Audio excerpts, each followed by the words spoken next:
Hello everyone, my name is N. Bhaskar, a team member of Parker.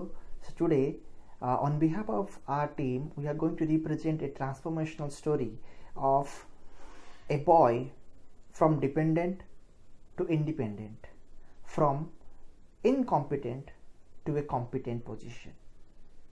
His name is Sagar Kumar Gochi. So let's hear the story of transformation from the Star Maker. नमस्ते, मैं सागर कुमार गोच्छी। मैं ओडिशा का कटक का मेरा बांकी चर्ची का मेरा गांव है और मैं मेरे बारे में आपको कुछ बोलना चाहता हूँ। मैं मेरे पापा, मेरे मम्मी, मेरा बहन, हम सब कलकत्ता में रह रहे थे, अच्छे से रह रहे थे। फिर एक दिन मेरी मम्मी का तबीयत ख़राब होने की वजह से पापा मम्मी को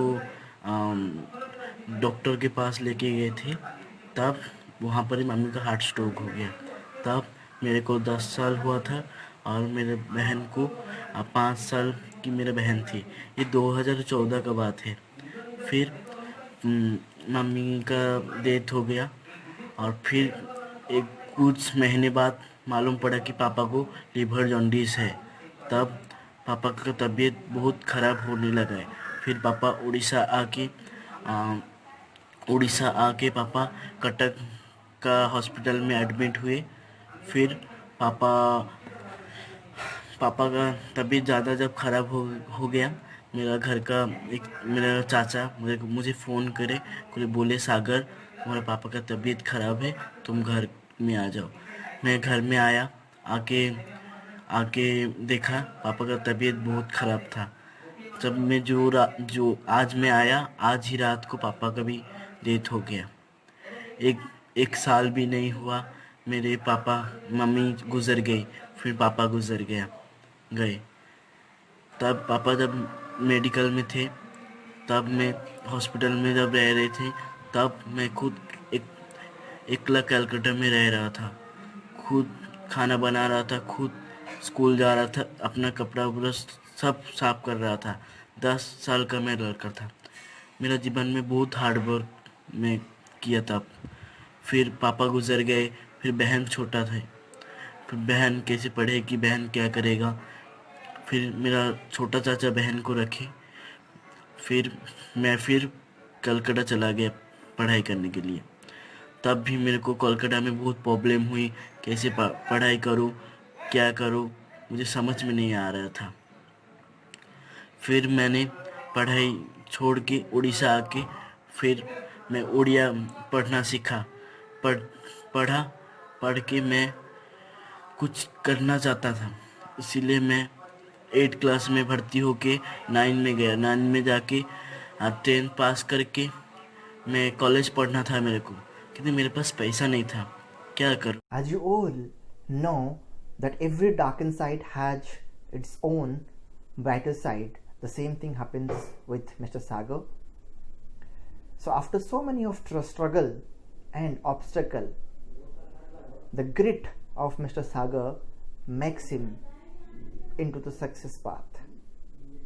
Now, Sagar not only continuing his ITI but also taking care of one of the hotel business of his father with the help of his aunt. So let's hear the transformation journey of Mr. Sagar from himself. कि 10वीं के बाद मेरे पास इतना पैसा नहीं था कि मैं कॉलेज पढ़ सकूं। मैं बहुत दुविधा में था। तब भी मेरे एक पहचान की सर ने बोले, तुम कलेक्टर को चिट्ठी लिख के उनसे मदद मांग सकते हो। तब मैंने कलेक्टर सर को चिट्ठी लिखा और मुझे मदद मिला और मैं कटक गवर्नमेंट ITI को गया। और कुछ दिन बाद मुझे समझ में आया, यहाँ पर कुछ करना है तो खुद ही को मेहनत करना होगा, तभी सब लोग रेस्पेक्ट करेंगे। और मेरे ट्रेड सर, मेरे टाटा स्काई के ये सर से मैं बहुत कुछ सीख पाया। सर कैसे सब लोगों के साथ कॉन्फिडेंस से बात करना है और सब लोगों के साथ कैसे रिलेशनशिप से मेंटेन करना है, कैसे रिलेशनशिप, मैं बहुत कुछ सीख पाया। और मैं ITI का तरफ से मैं 4 महीने के लिए एक कंपनी में ट्रेनिंग भी ले पाया और मैंने सीखा। खुद पर मंथ 6,000 रुपये मैं इनकम खुद किया और मुझे पैसा कमाना भी आया। मैं सीख गया अब कैसे पैसा कमाते हैं। और मेरा ट्रेनिंग ख़त्म होने के बाद मेरे पापा का कलकत्ता में जो दुकान है वो मैंने संभाला। और मैं मेरे जो दुकान से जो पैसा आता है मैं खुद का जो खर्च है मैं उठाता हूँ, मेरा ITI खर्च उठाता हूँ। और मैं ITI को बहुत बहुत धन्यवाद देना चाहता हूँ कि मैं ITI से ख़त्म होने के बाद मैं कुछ कर सकता हूँ। इसीलिए मैं ITI को बहुत बहुत धन्यवाद देना चाहता हूँ। मेरे ट्रेड सर, मेरे ES टाटा स्काई के ES सर से भी बहुत बहुत धन्यवाद देना चाहता हूँ। मैं उनसे बहुत कुछ सीख के स्किल खो पाया, इसलिए उनको बहुत। Though Mr. Sagar has not yet completed his ITI and still continuing with welder trade, but his struggle and dedication make us to do this video. With this, we Team Parker signing off. Thank you.